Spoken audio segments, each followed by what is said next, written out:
So last class we looked at mechanical advantage, where so without doing a complete force analysis you can get an idea of the relationship between the output torque and the input torque, and today we will go into the details of doing a force analysis for a 4 bar in a systematic manner, where you can determine the forces at each pin joint you probably want to determine. So for synthesis we usually deal with some kind of position requirements. They may also be velocity or acceleration requirements.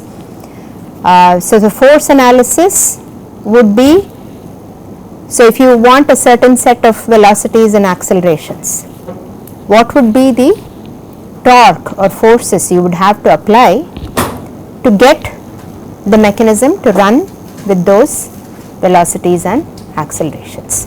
So that is the purpose of the force analysis, and from there on you will go on to do, once you do a stress analysis and to determine strength, once you determine what materials you are going to use for your design.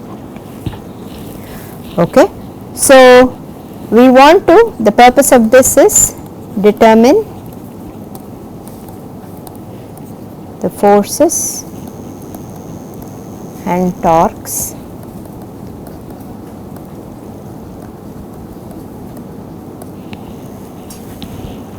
system, that is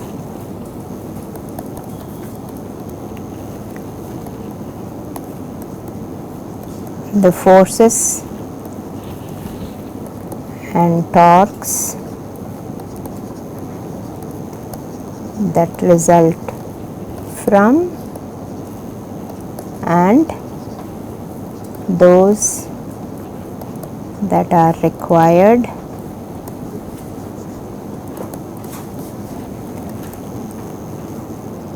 to drive the system to produce the desired kinematics.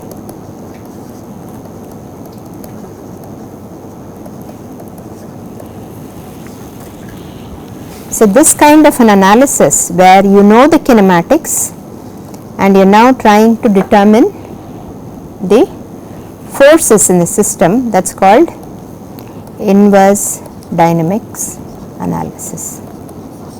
In engineering mechanics, usually you apply a force on a block and then you try to determine the acceleration in the system. That kind of an analysis is called a forward dynamics analysis, where you know the forces on the system and then you find the behavior of the system. Here from the kinematics you are trying to determine what should be the forces or torques applied to the system to produce the desired kinematics. Okay. So in inverse dynamic analysis, given the masses and accelerations, you find F. Forward dynamics analysis,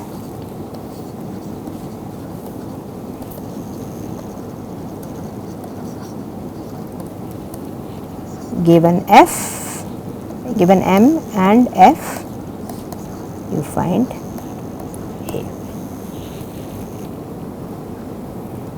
So there are various methods to do dynamic analysis. We will use the Newton-Euler approach. There are analytical methods like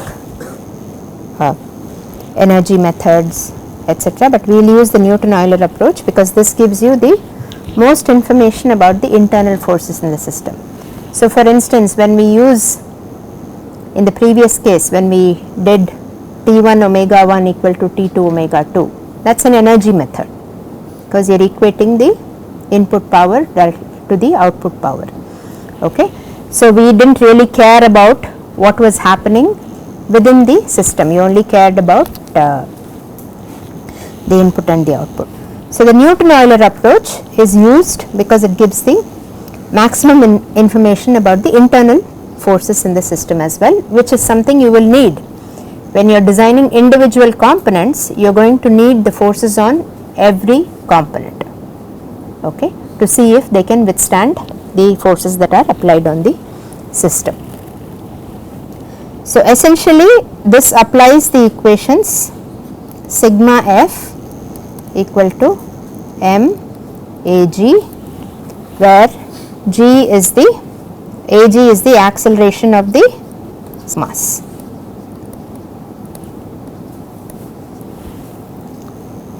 Our center of gravity. Sigma t is equal to ig alpha, where this is the moment of inertia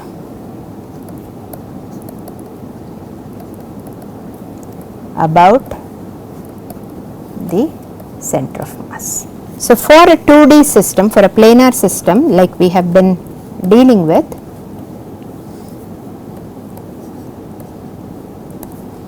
it reduces to the equations sigma fx equal to max, sigma fy equal to may, and sigma t equal to just ig alpha.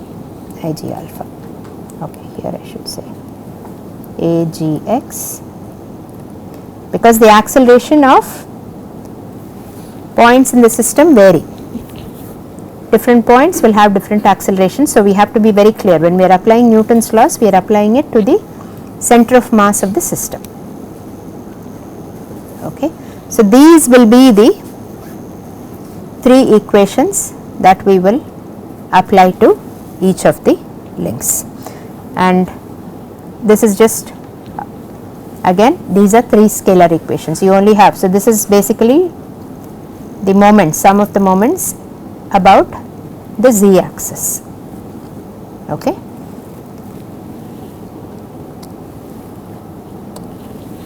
For the planar system. So we write these equations for every moving body in the system and then sort of assemble them together in a matrix to solve for the unknown forces. Okay. So, and typically we treat the weight of each link. So sometimes you make the assumption that the links are massless. If the accelerations are very high, okay, then you can't make the assumption, because you could have significant inertial forces, and those forces can be much higher than the weight of the system. So there you could actually neglect the weight of the link that you are using. But if the acceleration is low compared to the acceleration due to gravity, then you include the weight of the links as an external force. Okay. Again, if the masses are very high, you would have to include the weight as an external force on the system. So weight is treated as an external force acting at the CG of the member, and it's going to be in a constant direction, right?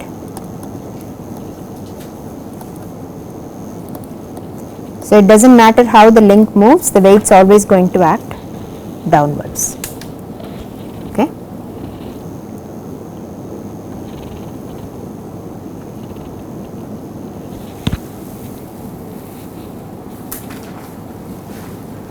So in order to do this kind of an inverse dynamic or kinetostatic analysis, it's also called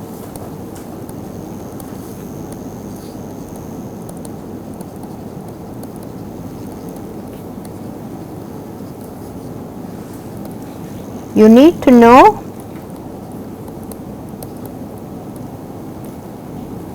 the kinematics fully.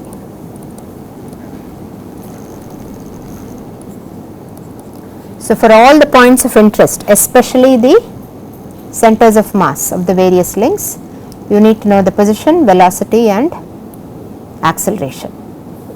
Okay, so the analysis that we did earlier, that should be completed for, earlier our points of interest were like say motion transfer points or other, maybe a coupler point. When you do a force analysis, you have to know where the CG is located and you have to know the position, velocity, acceleration for the CG of each of the links. Okay, that will be your point of interest. You need to know the kinematics fully and for all the positions for which you want to do a force analysis. Okay, so for all the linkage positions of interest,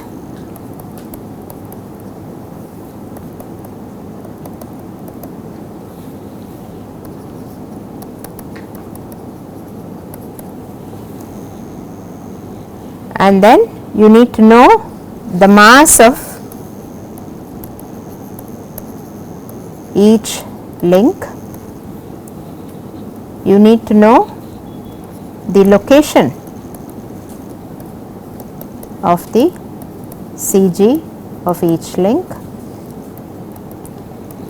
You need to know the moment of inertia.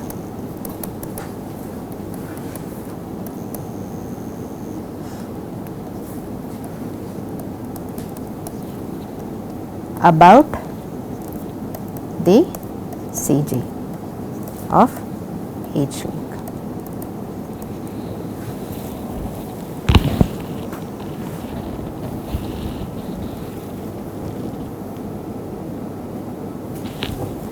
You need to know all the external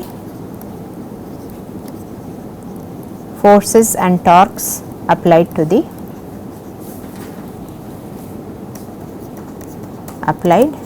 and their points of application.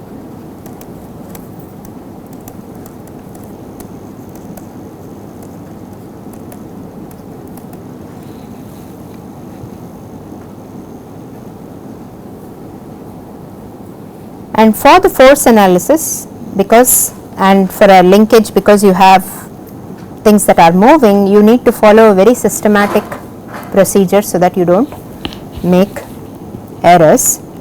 So, we will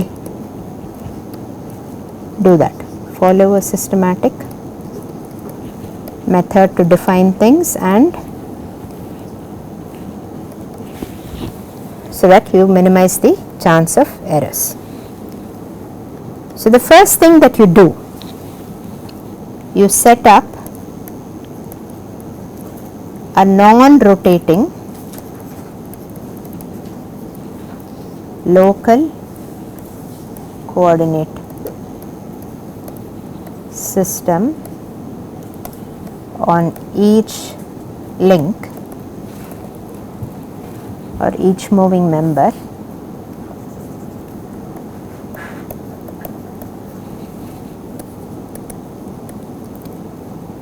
with origin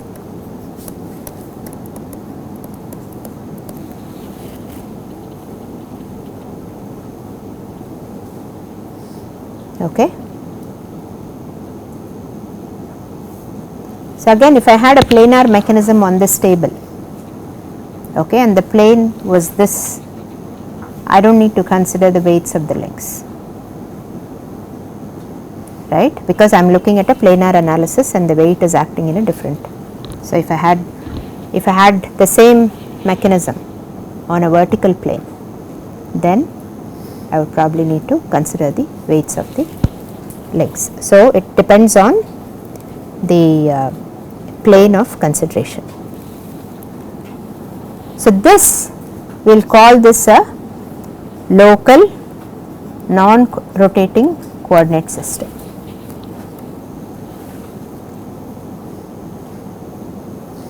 Okay. So, let us say in this local non-rotating coordinate system, we will locate the points of application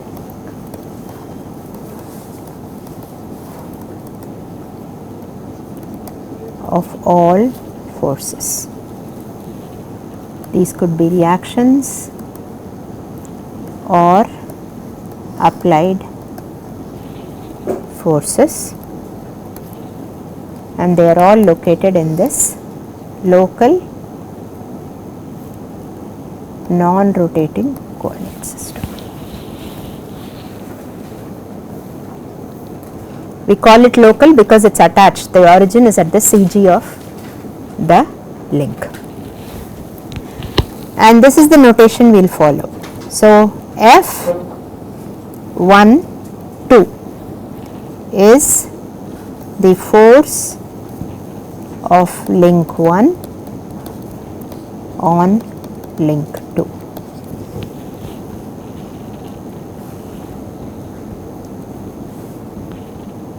So, this will denote the vector. If I say F12x, F12y, they are the scalar components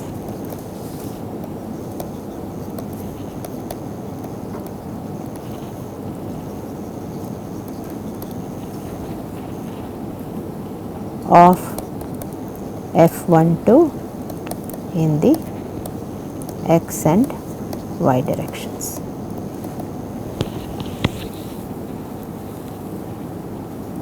So, we know that by Newton's third law, F21 will be equal to minus F12. T12 will be the torque delivered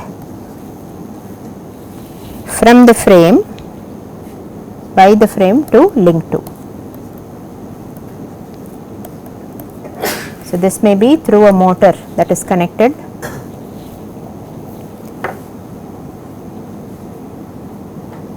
at the joint between link 1 and 2. Okay.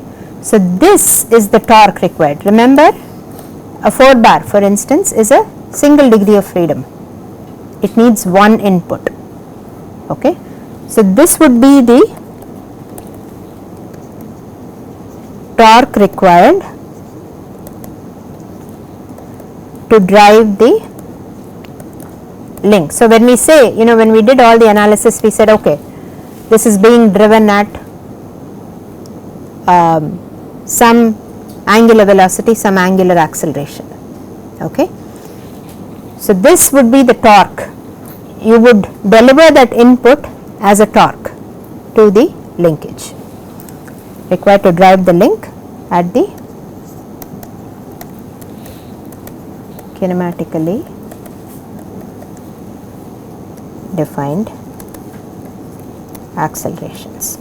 So, this would be one of the things you would be interested in finding out, because for your linkage, what kind of a motor do you need to use? What should be the torque requirement for this? And for a linkage, as you know, this requirement may change as the link moves, as the linkage moves. In the case of gears, it is a constant ratio, because the ratio of the output to the input torque remains constant in the case of gears. Okay. So, let us look at first the case of applying this to the case of a single link.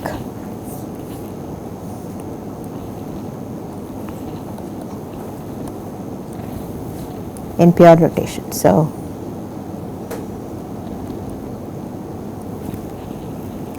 let us say this is the CG. So, I establish my local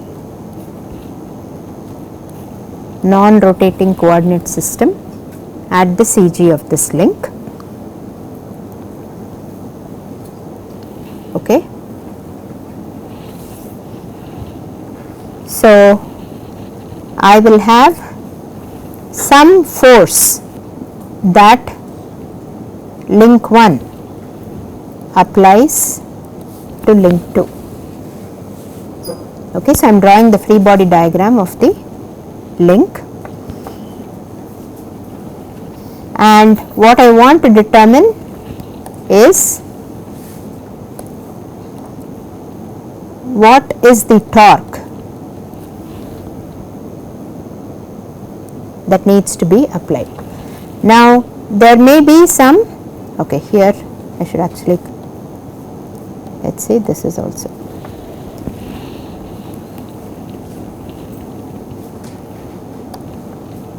I may have some force that's being applied, some known force. One of the known forces would be the weight of this link. Okay, so that would be, let's suppose this is a link 2, I'll call this M2G. That's a known force. There may be some other force that's being applied to this link. If it's an external force, then I know its magnitude and direction. Okay, there may be some force that is being applied to this link. So this is my local non-rotating coordinate system, the black one, and then I define the locations of all these forces. Mg of course acts at the Cg, so I will call this R12, sorry, Rp. Okay, and this is R12. Both Rp and R12 are defined in this local non-rotating coordinate system. Okay, and we will see why we do that. And this, the blue one, is the ground coordinate system fixed to the frame. Now if I look at the pivot to which this link is attached, what will be the forces on those?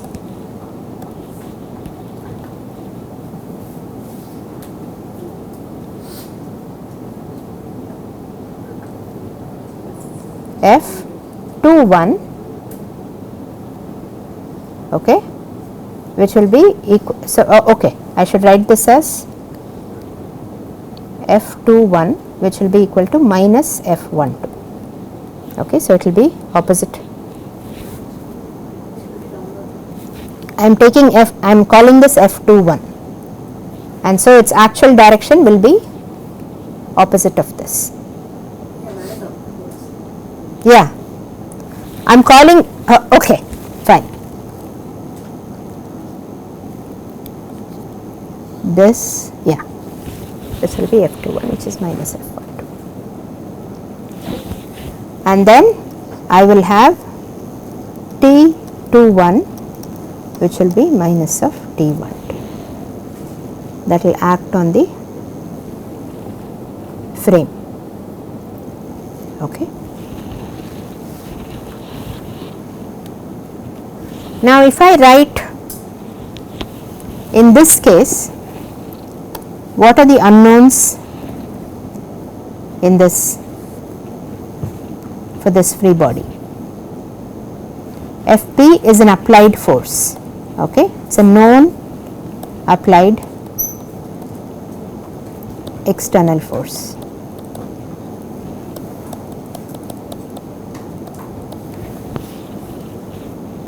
The unknowns in this will be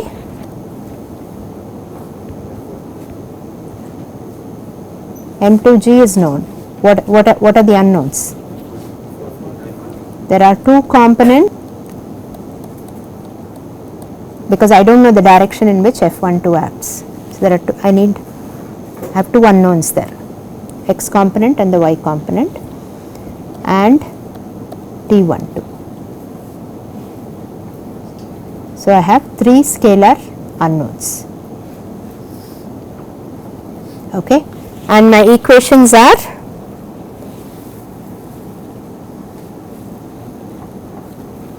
I have, so my 3 equations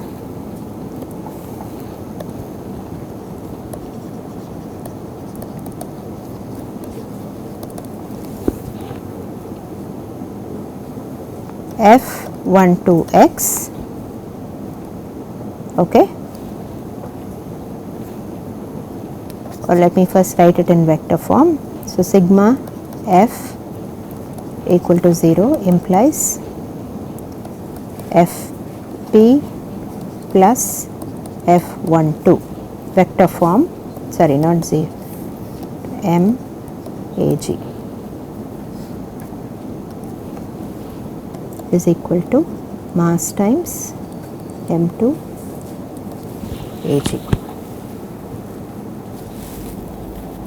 Here I have neglected the acceleration, the weight, otherwise this will be equal to, without neglecting the weight of the link,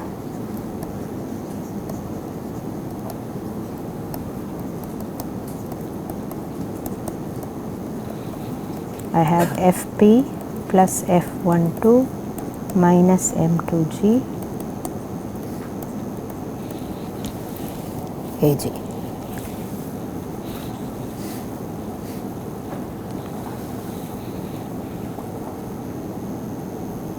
So, this gives me 2 equations because I have fpx plus f12x, m2g will not come into the picture there.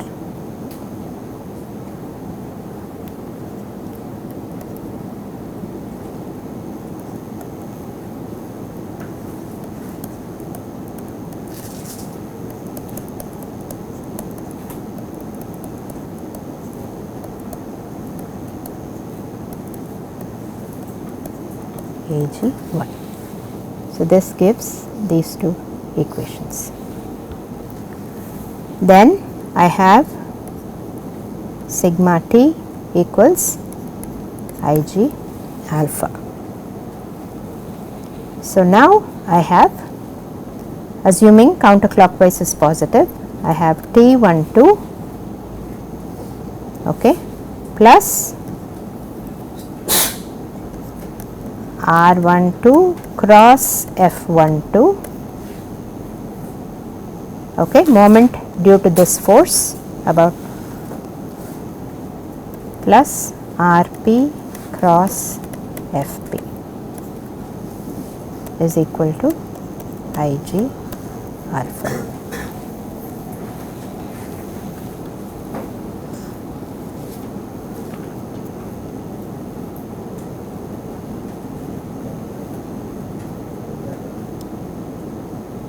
Question?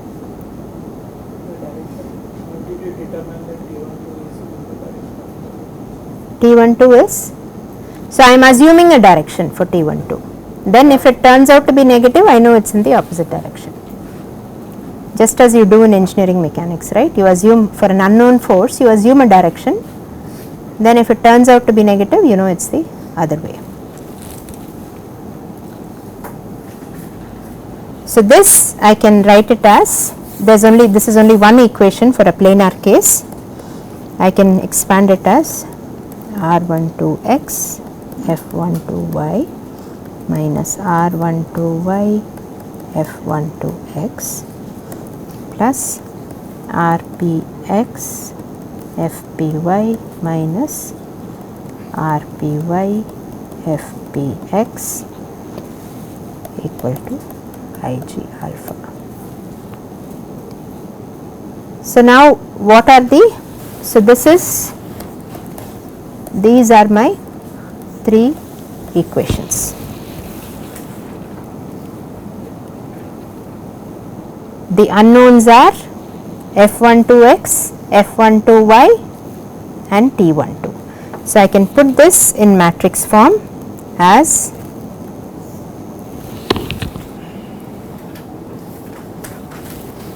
one 0 0 0 1 0.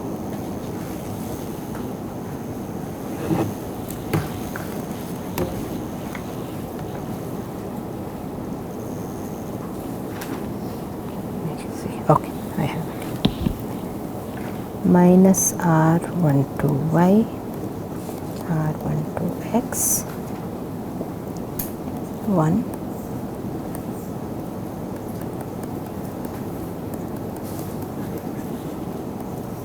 T12,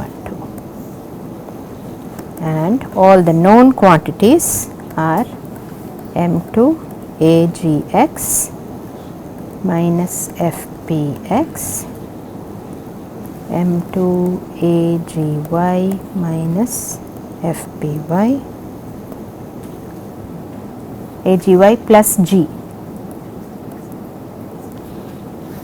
and IG alpha minus RPX FPY minus RY FPX.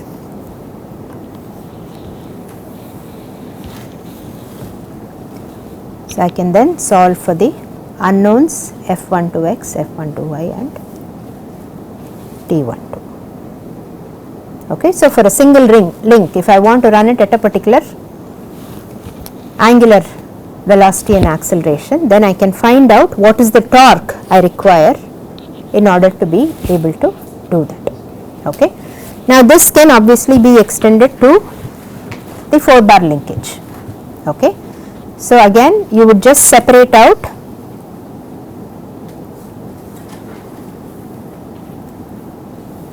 if you have a number of, okay, before that, if you have a number of loads on the linkage, you can just deal with them. You know, you can either find the resultant of those and then deal with them, or deal with each of them separately. It does not matter. Okay, as if for known loads you can have any number of loads on the system. It does not matter. It does not change anything about the form of these equations.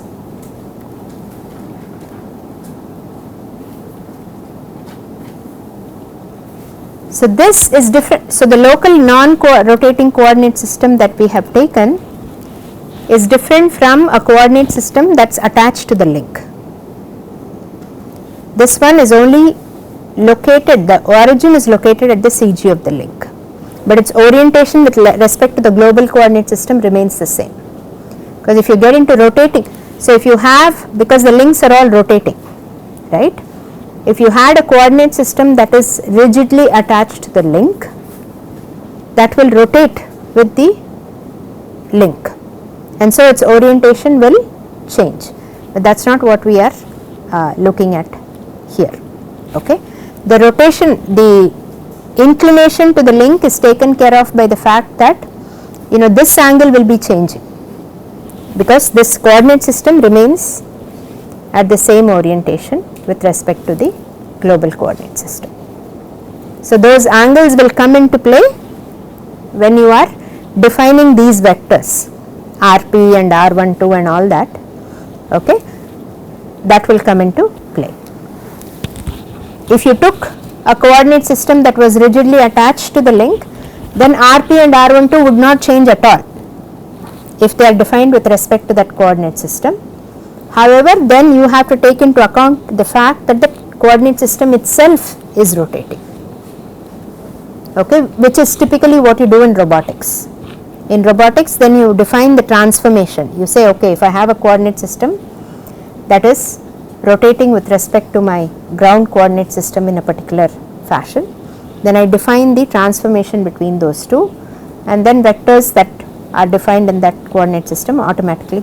It is the same thing you are doing, it is just that this is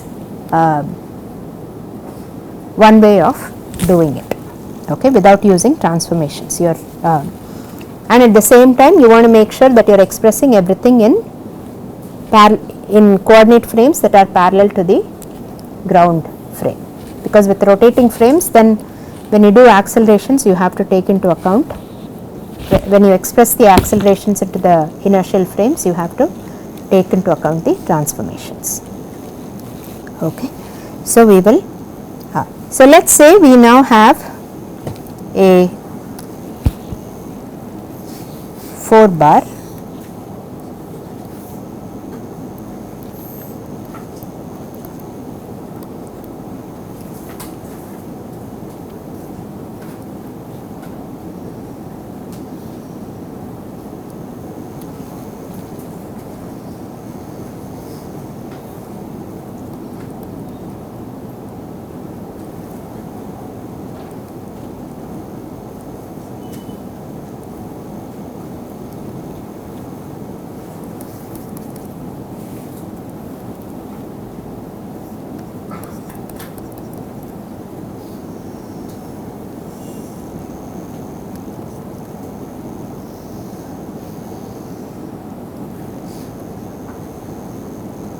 that could be the CG of that.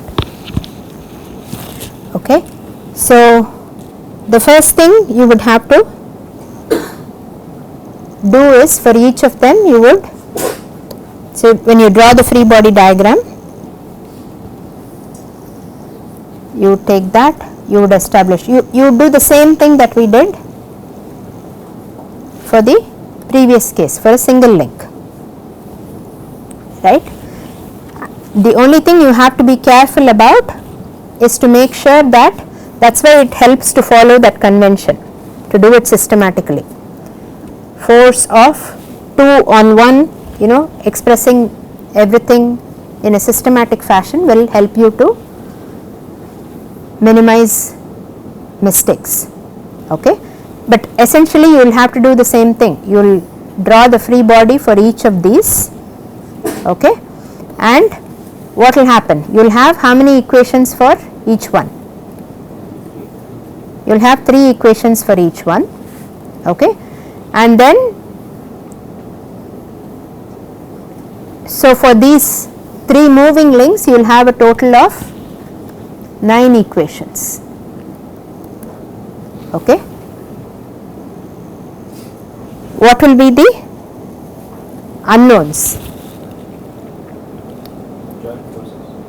You will have the joint forces, which are unknowns. So how many of those do you have? How many joints do you have? 4 joints. There is a reaction force at each joint, 2 components for each of them. So that is 4 into 2, 8. So 8 unknowns are the reaction forces. What else is unknown? How are you going to drive this? So you will have a torque. It's not known, it's what you want to find out. It's the first thing you want to find out. That will be T12. So this gives you 9 equations, 9 unknowns. You can set up the matrix and solve for this. Okay. Now you see that on the frame, so if I look at the frame, you will have a reaction torque as well as forces F of 2 on 1 and also F of 4 on 1, right. So if I look at my frame, I will have some F21, possibly some F41 and T21, and this also, because these 2 forces are acting at a distance, they will also cause a moment. So the frame will be subjected to what are known as shaking forces and shaking moments, because all these are going to be transmitted to the frame through these. Okay. And that is where balancing comes in. Balancing is to help reduce these shaking forces and shaking moments, because if these are high, then your system is going to, there is going to be vibration. The ground is not able to take these, absorb these shaking forces and shaking moments, then you are going to have vibrations induced in the system, which can be detrimental to the system, and therefore, but this force analysis will help you determine what are the shaking forces and moments that act on the frame as well, that are transmitted to the frame or the ground. Okay. So, that we use balancing in order to be able to reduce or eliminate these shaking forces and moments. You can't completely eliminate them, but at least the problem with mechanisms is that because these shaking forces are not constant, right. See, if it is a constant force, it is usually not a problem, as long as the structure can withstand it. A constant force, if it is a force that keeps varying, that is when vibrations will be induced in the system, and if that matches the natural frequency, then you have further problems, right. So, constant forces are not a problem. I mean, you have heavy things sitting on something, sitting on the ground, not a problem. Okay. Constant forces are never a problem. It is forces that are time varying that can cause problems, and that is what you want to try to minimize, the effects of these shaking forces and shaking moments. So, the shaking force for this case will be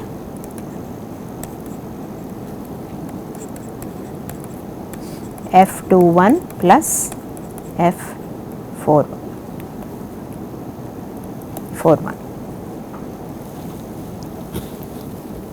Okay.